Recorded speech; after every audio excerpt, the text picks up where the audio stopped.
Want to speak real Swedish from your first lesson? Sign up for your free lifetime account at swedishpod101.com. So, you decided to learn a new language. At first, the idea seemed exciting. You bought a phrasebook, dictionary, and a subscription to an online class, ready to dive headfirst into the language. For the first day or two, all was well. You gained ground quickly, learning a few basic phrases and words. A week before, learning that language was just a dream, but now you're actually doing it. Then, the third and fourth day roll around. The excitement is wearing off. You encouraged yourself to continue, and another week or two goes by, but with a lot less progress. Suddenly, learning a new language doesn't fill you with excitement anymore. Now it feels more like dread. Sometimes it feels like you're drowning in grammatical cases, verb conjugations, and wonky pronunciation.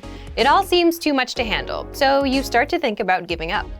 But we encourage you not to give up. Learning a foreign language is difficult. We won't pretend like it isn't. But that doesn't mean you can't do it. Sometimes you just need to take a step back, reevaluate your approach, and come back to the language with a different perspective. In this video, we'll look at 4 tips for when learning a new language feels overwhelming. Number 1. Set aside a designated study time. Consistency is key when learning a foreign language. Studying 15 minutes 7 days a week will benefit you more than cramming in 2 hours 1 day a week. Set aside an amount of time that works best for you. If you can afford to spend an hour every day learning, that's awesome. Go for it. But don't feel bad if you can't spend that much time. Even 10 or 15 minutes a day goes a long way. Breaking up your learning into manageable time segments will relieve a lot of the stress that can come with studying a new language. Learning is not a race. Go at your own pace and try not to compare your progress with anyone else's. Number 2. Take it one bite at a time. Now that you have your schedule under control, it's time to focus on what you'll actually be studying. It's recommended that every 1 to 2 weeks you focus on learning a very specific piece of the language. It could be a conjugation group, a case, tense, or a collection of theme vocabulary. Whatever you choose, hone in on it and do your best to feel comfortable with it before you move on to something else. Ever heard the saying, "How do you eat an elephant?" Focusing on one thing at a time helps you break the language into digestible chunks. Number 3. Expose yourself to the language in different ways. Don't just sit around reading about grammar all day. Obviously, knowledge of grammar is important, but you want to spice up your practice as much as possible.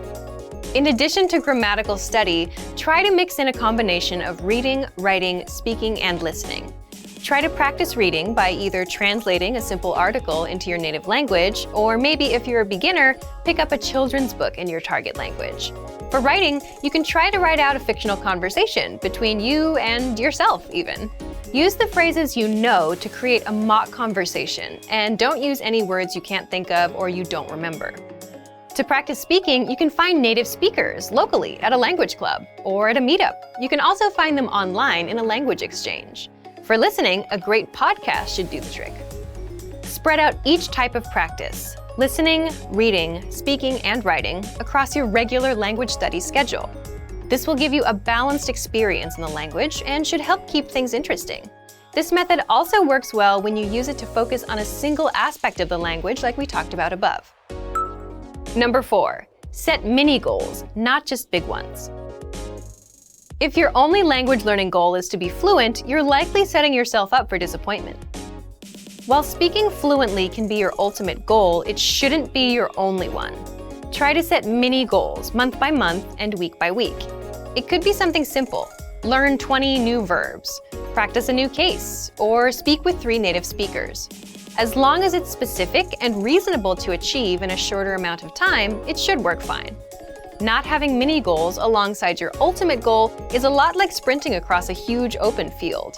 There's no reference point, so for much of the time it feels like you're not any closer to your goal. It's not that you're not moving forward, it just feels like you're not. Without any trees or buildings to run past, it seems like you're running in place. Mini goals are like the trees and buildings of your language race.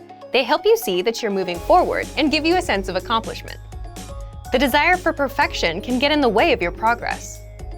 Don't freak out when you struggle to speak or make a mistake. It's all a part of the learning process. Also, don't be afraid to speak, even if you know what you'll say won't be totally correct. It's better to do your best to communicate in the language and get it wrong than to never try at all. Learning a new language isn't always easy. In fact, oftentimes it's very hard.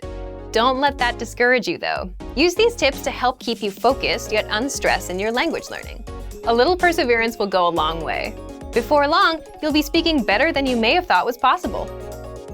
And for even more help learning a new language without getting overwhelmed, check out our complete language learning program. Sign up for your free lifetime account by clicking on the link in the description. Get tons of resources to have you speaking in your target language. And if you enjoyed these tips, hit the like button, share the video with anyone who's trying to learn a new language, and subscribe to our channel. We release new videos every week. I'll see you next time. Bye!